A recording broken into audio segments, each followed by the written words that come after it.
गिरी एक ऐसा आदमी था जिसकी खासियत ये थी कि चाहे केस कितना भी छोटा क्यों ना हो, वो उसे ऐसे लेता था जैसे कोई चैलेंज हो। उसकी तेज दिमागी और स्मार्ट सोच की वजह से वो हर केस को सॉल्व कर लेता। यही कारण था कि उसके हायर ऑफिसर्स हमेशा उसकी तारीफ करते रहते। लेकिन जहां गिरी आगे बढ़ रहा था, वहीं उसके साथ काम करने वाले कांस्टेबल्स उसे देख देखकर जेलस फील करने लगते। उन्हें लगता था कि उनकी मेहनत ओवरशैडो हो रही है और गिरी ही सबका हीरो बनता जा रहा है। अब कहानी का दूसरा चैप्टर खुलता है। यहाँ इंट्रोड्यूस होती है लक्ष्मी, वही लड़की जो गिरी के गांव में रहती थी। गिरी और लक्ष्मी एक दूसरे के क्लासमेट्स रह चुके थे। शायद इसी वजह से गिरी की माँ के दिल में एक ख्वाहिश थी कि उसका बेटा और लक्ष्मी की शादी हो जाए। धीरे धीरे गिरी के दिल में भी लक्ष्मी के लिए फीलिंग्स डेवलप होने लगती हैं। एक दिन सुबह गिरी ब्रेकफास्ट लेने के लिए गांव के एक छोटे होटल में पहुंचता है। वहां पहले से ही दो लोग बैठे हुए होते हैं, सुरेश और शाजी। गिरी सीधा उनकी टेबल पर जाता है और कामली कहता है, मुझे सुनने में आया है कि तुम दोनों एक जमीन को लेकर झगड़ रहे हो। देखो, ये लड़ाई झगड़ा मत करो तो अच्छा होगा। लेकिन सुरेश और शाजी उसकी बात सुनकर हंस पड़ते और ताना मारते हैं, ये कोई तुम्हारा पुलिस स्टेशन नहीं है गिरी कि यहाँ तुम्हारा रूल चले। असल में सुरेश और शाजी किसी छोटे मोटे आदमी नहीं थे। दोनों एक पॉलिटिकल पार्टी के मेंबर्स थे और उनकी अपनी ताकत थी। उसी वक्त उस होटल के कोने में बैठा एक स्टूडेंट गिरी की तरफ देखता है। वो धीरे धीरे गिरी से कुछ कहने लगता है, अगर हम चाहें तो तुझसे सलाम भी करवा सकते हैं। लेकिन गिरी बस हल्की सी मुस्कान देता है और बिना कुछ बोले वहां से चला जाता है। इसी बीच एक और सीन सामने आता है।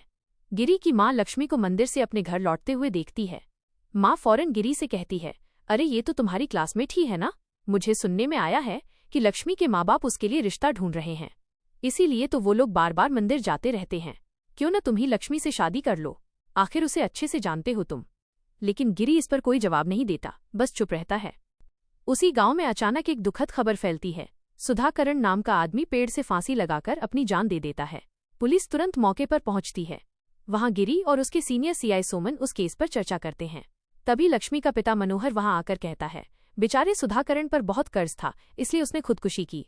सर, आप उसकी बॉडी का पोस्टमार्टम मत करवाइए, पहले से ही उसका परिवार टूटा हुआ है। उन्हें और मत तोड़िए, बॉडी सीधे परिवार को सौंप दीजिए। थोड़ी देर बाद सुधाकरण के परिवार वाले अंतिम संस्कार की तैयारी करते हैं। लेकिन यहाँ एक अजीब ट्विस्ट आता है। पुजारी राघवन को छोड़कर वे किसी दूसरे गांव से कुरूप स्वामी नाम का पंडित बुलाते हैं। ये देखकर राघवन अंदर ही अंदर कुरूप स्वामी से जेलस फील करने लगता है। अगले दिन वही होटल वाला स्टूडेंट एक नई मुसीबत में फंस जाता है। इस बार पुलिस उसे एक ड्रग केस में पकड़कर स्टेशन ले आती है। गिरी उस लड़के से पूछताछ करता है और अपनी तेज दिमाग से तुरंत समझ जाता है कि ये लड़का असल में इनोसेंट है। लेकिन क्योंकि कल उसी स्टूडेंट ने होटल में उसे खुलेआम ललकारा था, गिरी जानबूझकर उसे इस केस में फंसाने की कोशिश करता है। ये सब देखकर सीआई सोमन भड़क उठता है।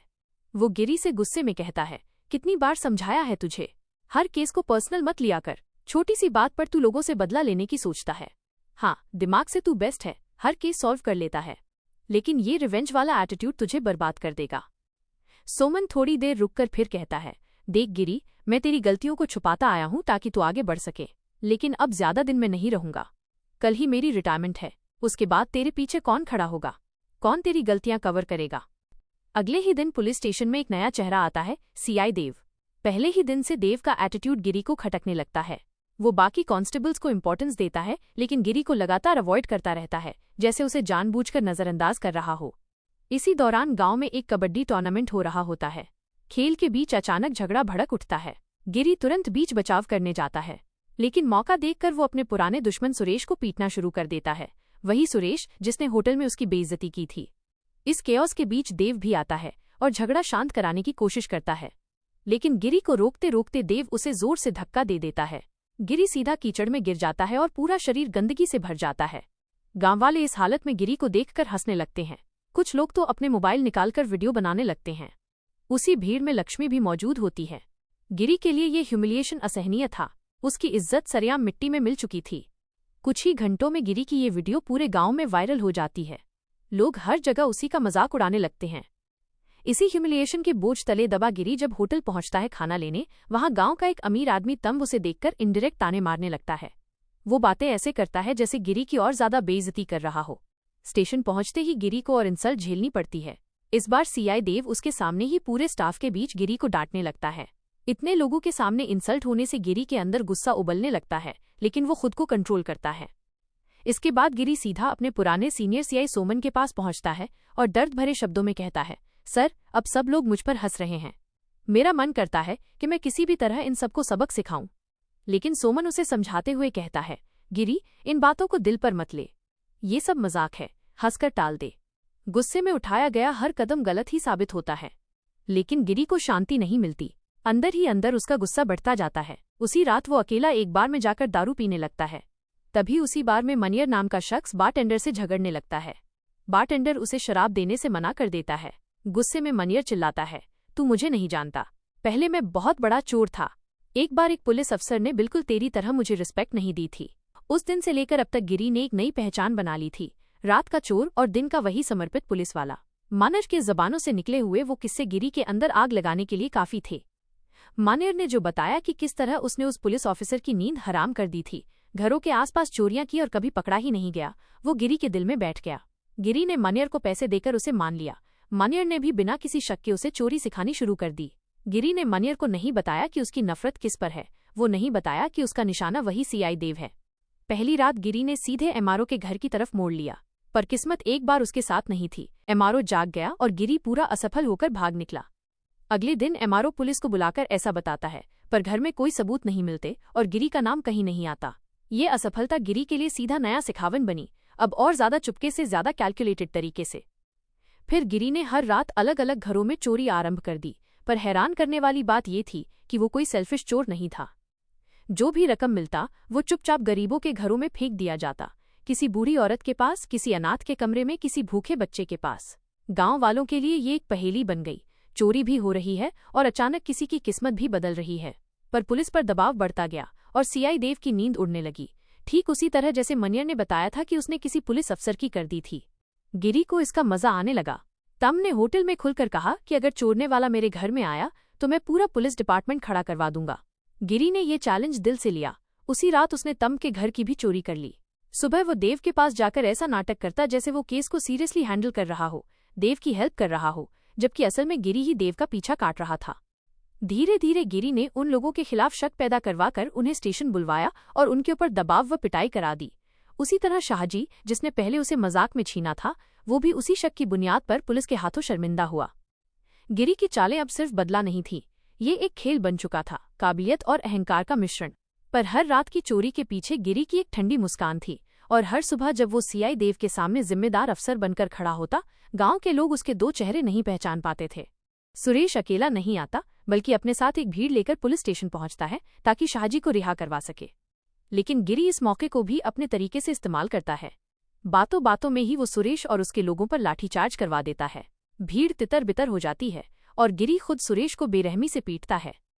इसके बाद गिरी सीधे देव के पास जाकर कहता है, सर, इस मामले को जल्दी सुलझाने का बस एक ही तरीका है, हमें किसी नकली चोर को पकड़ना होगा ताकि प्रेशर थोड़ा कम हो जाए। मैं किसी को जानता हूं जो सरेंडर कर देगा। देव इस बात पर राजी हो जाता है और गिरी मनियर को पैसे देकर जेल में बंद करवा देता है। अगले दिन गिरी पूरे गांव के सामने ऐसा नाटक करता है जैसे उसने अकेले ही इस खतरनाक चोर को पकड़ लिया हो। लोग उसकी तारीफ करने लगते हैं, उसकी इज्जत लौटने लगती है।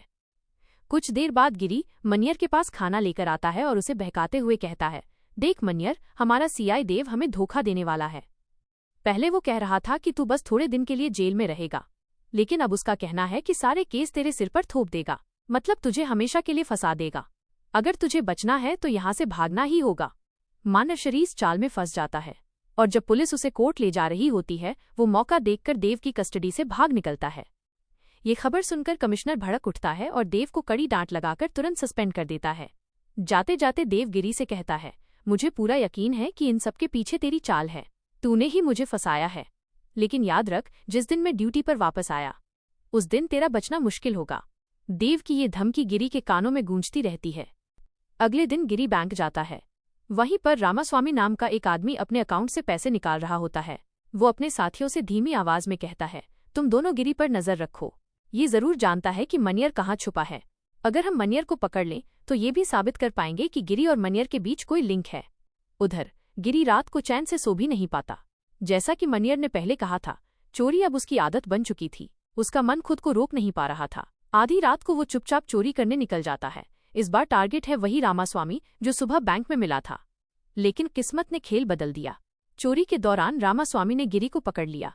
उसका चेहरा साफ देख लिया। गिरी तुरंत वहां से भाग निकलता है, लेकिन रामास्वामी उसके पीछे चिल्लाता है, गिरी, गिरी। गांव की खामोश रात उस आवाज से गूंज उठती है। वही आदमी जिसने उसे पकड़ने की कोशिश की थी अब मर चुका था। जब गिरी घर लौटता है, अपने कपड़े पैक करके दूसरे गांव भागता है, उसके मन में केवल एक ही ख्याल था, माँ अकेली होगी, उसके बारे में क्या सोचेगी। थोड़ी देर में गिरी हिम्मत जुटाकर अपने गांव वापस आता है, लेकिन वहां पहुंचकर उसका दिल ठहर सा जाता है। रामास्वामी ने खुदकुशी कर ली थी। पेड़ से लटकती लाश देखकर गिरी के होश उड़ जाते हैं। उसकी पत्नी, जो अभी भी सदमे में थी, गिरी को देखकर कहती है, मेरा पति सुसाइड नहीं कर सकता। गिरी ने सावधानी से डेड बॉडी और उस जगह का निरीक्षण करना शुरू किया। तभी कुरूप स्वामी वहां आकर अंतःक्रिया करने लगता है। गिरी खुद को संभालते हुए सोचता है, अगर रामास्वामी की मौत किसी हत्या की वजह से हुई है तो ये कौन कर सकता है। यही सोचते सोचते गिरी को याद आता है, कल रात जब वो चोरी करने गया था, रामास्वामी के घर के पास एक वैन खड़ी थी। उसने फटाफट उस वैन के टायर के मार्क्स की फोटो खींच ली थी। अब वो वही निशान सुसाइड के स्थल पर देखकर गिरी के दिमाग में सब कनेक्ट होने लगता है। छोटी छोटी बातों पर रिवेंज लेना बंद करो। जब बात सीधे सर पर आए तब मदद मांगने के लिए मेरे पास आना। अगले दिन सोमन गिरी को लेकर एक साइकाइट्रिस्ट डॉक्टर के पास जाता है। गिरी की मानसिक स्थिति के बारे में डॉक्टर से बात करने लगता है। डॉक्टर गंभीर स्वर में कहता है, गिरी एक मेंटल डिसऑर्डर से पीड़ित है। यदि उसका ईगो चुनौती दी जाए या कोई उसे चुनौती दे तो वो उसे पूरा करने में आनंद पाता है। सोमन डॉक्टर की बातों को गिरी के कानों में एको कराता है, बिना डिपार्टमेंट की हेल्प के तुम रामास्वामी के किलर को पकड़ नहीं सकते। लेकिन गिरी के अंदर वही पुराना चैलेंज की भावना फिर जाग उठती है। वो सोमन की बातों को चैलेंज मानकर किसी भी तरह से इस केस को सॉल्व करने का फैसला कर लेता है। गिरी की आंखों में अब सिर्फ एक ही चीज थी, सच का पीछा और अपने ईगो का संतोष। सोमन अब गिरी को लगातार चेतावनी दे रहा था, चोरी करना बंद करो। वो चाहता था कि गिरी अपनी सारी एनर्जी और फोकस सिर्फ इस केस पे लगाए, चोरी के चक्कर में ना पड़े। लेकिन गिरी का मन कहीं और ही था। वो सोमन से पूछता है, सर, मैंने रामास्वामी के कपड़ों पर एक अजीब स्मेल महसूस किया। पोस्टमार्टम में तो लिखा है कि ये सुसाइड है, हैंगिंग की वजह से मौत हुई, लेकिन मुझे लगता है कि रामास्वामी किलर को जानता था। शायद उसने बहुत ही आसानी से उसे अपने वैन में ले जाकर फांसी दे दी। इसी बीच गिरी को एक अजनबी का वीडियो आता है। वो उस नंबर को ट्रैक करता है और पता चलता है कि ये नंबर पलनवेल नाम के एक बंदे का है। गिरी जल्द ही पता लगाता है कि पलनवेल तमिलनाडु का रहने वाला था। तमिलनाडु जाकर गिरी पुलिस स्टेशन के एक कांस्टेबल से मुलाकात करता है और पलनवेल का पोस्टमार्टम रिपोर्ट हासिल करता है। साथ ही वो ये भी पता लगाता है कि उसी गांव में किन किन लोगों ने फांसी लगाकर अपनी जान दी थी। इसी बीच गिरी महसूस करता है कि कोई उसे फॉलो कर रहा है। पहले वो सोचता है कि शायद कोई साधारण निगरानी कर रहा है, लेकिन बाद में पता चलता है वो कोई और नहीं बल्कि मनियर है। मनियर समझने लगता है कि गिरी उसे पकड़ने के लिए आया है। गिरी वापस केरल लौटकर सोमन से कहता है, सर, ये केस जितना आसान लगता है उतना बिल्कुल नहीं है। तमिलनाडु में भी कई ऐसे सुसाइड केसेस हुए हैं। किलर उन्हीं लोगों को टारगेट कर रहा है जो पहले से परेशान हैं या कर्जे में डूबे हुए हैं, ताकि पुलिस को लगे कि ये लोग खुद ही अपनी जान ले चुके हैं। और जो भी लोग मरे वे सभी किलर को अच्छी तरह जानते थे। गिरी की बातों से साफ था कि अब ये केस सिर्फ लोकल नहीं था, क्रॉस स्टेट इन्वेस्टिगेशन बन चुका था। किलर का मेथड इतना चालाक और कैलकुलेटेड था कि कोई भी शुरुआती पुलिस वाला इसे सुसाइड समझ सकता था। अब गिरी के सामने सिर्फ एक ही लक्ष्य बचा था, इस मास्टरमाइंड किलर को पकड़ना। तमिलनाडु और केरल के बॉर्डर पर पिछले साल और इस साल हर महीने एक व्यक्ति सुसाइड करता रहा था। किसी के साथ कोई जबरदस्ती नहीं हुई थी, लेकिन पैटर्न साफ था, कोई मास्टरमाइंड अपना खेल खेल रहा था। इसी बीच तम ने होटल में आकर ये बोस्ट किया, अब मेरे घर में तो कुत्ता है, कोई चोरी नहीं कर सकता। लेकिन उसी रात गिरी जब सो रहा होता है, तंब की बातें उसके दिमाग में घूमने लगती हैं। ये उसके लिए एक चैलेंज बन जाती हैं। और जैसे ही मौका मिलता है, गिरी तंब के घर जाकर चोरी कर ही लेता है। वापस लौटते समय गिरी देखता है कि कोई अनजान बंदा जंगल की तरफ भाग रहा है। गिरी तुरंत उसका पीछा करता है, लेकिन बंदा कनिंग था, वो उसी वैन में चढ़कर भाग जाता, वही वैन जो रामास्वामी के घर के बाहर खड़ी थी। अगले दिन तालाब के पास एक महिला की लाश मिलती है। गांव वाले मानते हैं कि ये महिला किसी अजनबी के चक्कर में थी, शायद इसी कारण उसने खुदकुशी की। गिरी जब इन सारे सुसाइड केस की इन्वेस्टिगेशन कर रहा होता है तो उसे एक और क्लू मिलता है, सभी हत्याएं अमावस्या की रात को हो रही हैं। इसी बीच देव और उसके 2 कांस्टेबल अंततः मनियर को पकड़ लेते हैं, लेकिन मनियर गिरी के बारे में एक भी शब्द नहीं बोलता। वो पुलिस वालों से कहता है, मैंने खुद ही भागा। गिरी और सोमन फिर इंस्पेक्टर सुकुमारन के पास जाते हैं और तमिलनाडु केरल के सुसाइड केस की डिटेल्स बताते हैं। सुकुमारन मरी हुई महिला का बैग दिखाता है। बैग में एक पेपर मिलता है जिसमें कुछ पूजा पाठ की सामग्री होती है। गिरी नोटिस करता है, इस पेपर से वही अजीब स्मेल आ रही थी जो अब तक हर मृतक के पास पाई गई थी। गिरी अब तक मरे हुए लोगों के परिवारों से पूछताछ करता है। पता चलता है कि तमिलनाडु और केरल में मरे हुए लोग सभी किसी न किसी पुरातन पूजा में शामिल थे। गिरी एक पुजारी से मिलकर उस पेपर और सामग्री के बारे में पूछता है। पुजारी पेपर देखकर हैरान रह जाता है। वो गिरी से कहता है, ये बहुत ही पुरातन तांत्रिक पूजा है। जिन लोगों ने ये पूजा की वे शायद मर चुके हैं। बहुत से लोग मानते थे कि इस पूजा से वे अमर हो जाएंगे, और कुछ तांत्रिक लोग इस पूजा से इंसानों की बलि लेकर उनकी आत्माओं को वश में कर लेते हैं।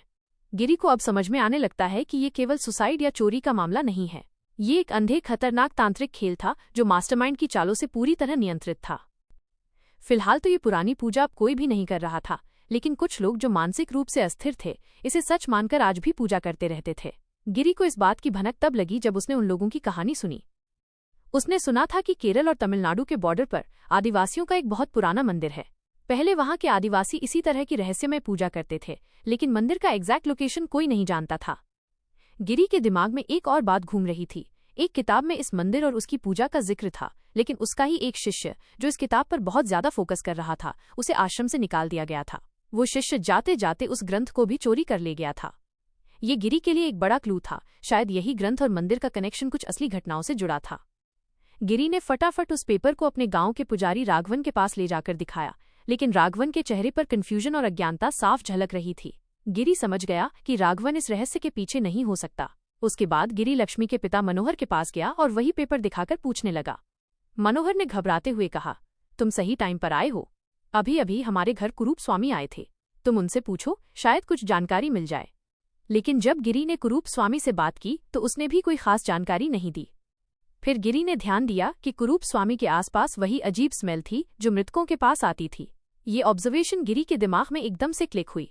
अब उसे पूरा यकीन हो गया कि वो सिर्फ सुपरस्टिशन या कोइंसिडेंस नहीं है। गिरी ने अगले कदम में एक बूढ़े आदमी से कांटेक्ट किया जो फॉरेस्ट डिपार्टमेंट में काम करके रिटायर हो चुका था। गिरी ने उससे आदिवासियों के उस मंदिर के बारे में पूछताछ की। बूढ़े आदमी ने धीरे धीरे अपना एक्सपीरियंस शेयर किया और एक पुराना मैप गिरी को दिखाया जिसमें मंदिर तक जाने का रास्ता मार्क किया गया था। अचानक गिरी का ध्यान आया, आज अमावस की रात थी। उसकी इंट्यूशन कह रही थी कि आज भी किसी की मौत होने वाली है। गिरी ने जल्दी से जल्दी अपनी तैयारी की और जंगल में मंदिर की तलाश शुरू कर दी। पेड़ों के बीच हर कदम पर धुंध और अंधेरा बढ़ता जा रहा था। उसकी सांसें तेज हो गई थीं, लेकिन उसका दिल साहस और एड्रेनलिन से धड़क रहा था। हर पेड़, हर आवाज, हर शैडो उसके इर्द गिर्द सस्पेंस बना रही थी। गिरी जानता था कि मंदिर तक पहुंचने के बाद ही असली सच्चाई सामने आएगी, और शायद वहीं उसे पता चलेगा कि पिछले कई डेथ्स और बलि के पीछे असली मास्टरमाइंड कौन है। गिरी जंगल के अंधेरे में तेज कदमों से आगे बढ़ रहा था। हर शाख की खड़खड़ाहट, हर पत्ते की सरसराहट उसके कानों में गूंज रही थी। तभी उसका फोन बजा। कॉल करने वाला था इंस्पेक्टर सुकुमार। गिरी ने फटाफट फोन उठाया और सुकुमार की आवाज ने उसे चौंका दिया। गिरी, ध्यान देना, कुरूप स्वामी लक्ष्मी की शादी जल्दी करने के लिए उसे अपने साथ कहीं ले गया है। कुछ पूजा पाठ करवाने की तैयारी कर रहा है। जब उसके माता पिता वहां पहुंचे तो न कुरूप स्वामी था न लक्ष्मी। शायद उसकी जान खतरे में है। गिरी का दिल धक धक करने लगा। वो जानता था कि अब समय की कोई हाफ नहीं थी। बिना देर किए वो जंगल में और गहरी तरफ बढ़ गया। पेड़ इतने बड़े थे कि सूरज की रोशनी भी मुश्किल से नीचे पहुंच रही थी। हर कदम पर गिरी की नजर चारों तरफ फैलती हुई शैडोज और हर आवाज पर टिकी हुई थी। कई मिनटों की तलाश के बाद गिरी ने आखिरकार उस मंदिर को ढूंढ ही लिया। मंदिर पुराना, जर्जर और डरावना था। उसके दरवाजे पर धूल और जंग का मिक्सचर था। अंदर जाने पर गिरी ने देखा कि कुरूप स्वामी अपनी तांत्रिक पोशाक में लक्ष्मी के सामने पूजा कर रहा था। उसके हाथ में रस्सी थी और वो लक्ष्मी की बलि देने के लिए तैयार था। गिरी की धड़कन तेज हो गई। वो तुरंत लक्ष्मी के पास गया और उसके गले से फंदा निकालने की कोशिश करने लगा। लक्ष्मी बेहोश थी। उसकी आंखों में डर और कन्फ्यूजन साफ दिखाई दे रही थी। उसी समय कुरूप स्वामी ने गिरी पर वार किया और उसे फंदे से लटकाने की कोशिश की। यहाँ पर कहानी में जबरदस्त ट्विस्ट आया। गिरी ने महसूस किया कि कुरूप स्वामी और लक्ष्मी दोनों ही इंसानों की बलि दे रहे थे। कुरूप स्वामी ने ठंडी आवाज में कहा, जब तुम चोरी कर रहे थे मैं तुम्हें वीडियो में रिकॉर्ड कर रहा था। जब तक तुम हमारे काम में दखल नहीं दे रहे थे हम तुम्हें नुकसान नहीं पहुंचाना चाहते थे, लेकिन अब जब तुमने हमारी जांच शुरू की है हमने तय कर लिया कि तुम्हें रोकना पड़ेगा। और फिर गिरी ने देखा कि लक्ष्मी केवल महिला नहीं थी, वो ट्रांसजेंडर थी। उसके अंदर महिला और पुरुष दोनों की शक्ति थी। यही कारण था कि कुरूप स्वामी उसे पूजा के लिए इस्तेमाल कर अमृतत्व पाने की कोशिश कर रहा था। लक्ष्मी के माता पिता को ये सब पता नहीं था। वे सिर्फ सोच रहे थे कि ये पूजा उनकी बेटी की शादी को जल्दी करवा देगी। गिरी ने अपनी पूरी ताकत और बुद्धि लगाकर कुरूप स्वामी का मुकाबला किया। फांसी के फंदे, पूजा सामग्री और अंधेरा, सब कुछ उसके इर्द गिर्द था। अंततः गिरी ने कुरूप स्वामी को मार गिराया और लक्ष्मी को बचा लिया। लक्ष्मी को बेहोश करके गिरी तुरंत उसे मानसिक अस्पताल भेज देता है, क्योंकि उसकी मानसिक स्थिति गंभीर थी और उसे इलाज की जरूरत थी। कुछ दिनों बाद इंस्पेक्टर सोमन और सुकुमारन गिरी के घर आते हैं। वे बताते हैं कि गिरी को अब सीबीआई डिपार्टमेंट में ट्रांसफर कर दिया गया है। उसी समय एक कांस्टेबल आता है और रिपोर्ट करता है कि गांव में चोरी हुई है। सोमन और सुकुमारन दोनों आश्चर्य और शौक मिश्रित निगाहों से गिरी को देखते हैं, ये सोचते हुए कि शायद वही इस सारी हलचल के पीछे है। गिरी अपने घर में शांत होकर बैठता है, लेकिन उसके दिमाग में अब भी उन घटनाओं की झलकियां तैर रही हैं। उसने गांव में हुए रहस्यमय डेथ्स, कुरूप स्वामी और लक्ष्मी की साजिश और अपने साहसिक बचाव की कहानी को अपने अंदर संजो लिया। इस तरह से कहानी समाप्त होती है। गिरी ने न केवल लक्ष्मी को बचाया बल्कि अपने साहस और बुद्धि से पूरे रहस्य का पर्दाफाश किया। गांव वाले, पुलिस और देखने वाले सभी इस घटना को याद रखेंगे। तो दोस्तों, ये थी कूमन की पूरी कहानी। क्या आपको ये कहानी रोमांचक लगी? कमेंट करके बताना मत भूलना। अगली वीडियो में हम कुछ और रहस्यमय और थ्रिलिंग कहानी लेकर आएंगे। तब तक के लिए टेक केयर,